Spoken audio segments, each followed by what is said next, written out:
Assalomu alaykum hurmatli do'stlar, kanalimiz podpисchiklari. Bugün bize Gulenskiy'de yolun üstünde bir xonalı kvartira sotuvga qo'yilgan ekan do'stlar. Shuni sizlarga ko'rsatib tanishtirib o'tamiz. Bu kvartiramız kirgandan chap taraf to'shida prixoj zonasi bu. Registrlari qo'yilgan, demir eshiklar qo'yilgan. Eshiklarimiz ham yaxshilaridan qo'yilgan MDF eshiklar.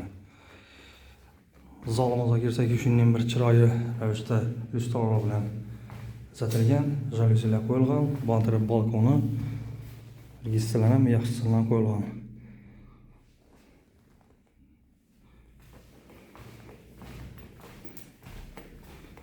Sanojellarga kelsak, sanojellar ham qo'yilib plastikdan zatilib turibdi. Tayyor holatida do'stlar. Joyimiz to'g'ri girib yashaydi. Döşəklərini döşəb beradilar, gilamlar döşəladi, bera bir gaz filtr qo'yiladi do'stlar.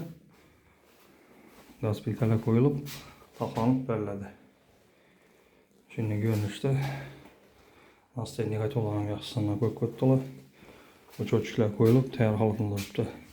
Bu joyimizni puluna kelsak do'stlar, pulini 290 million deb turibdilar. Ozgina kelishadigan yeri bor. Kelsangizlar, kelishib beriladi do'stlar. Asa hammaga sog'lik, salomatlik tilaymiz. Keyingi roliklarda görüşüşünce de qolamiz do'stlar.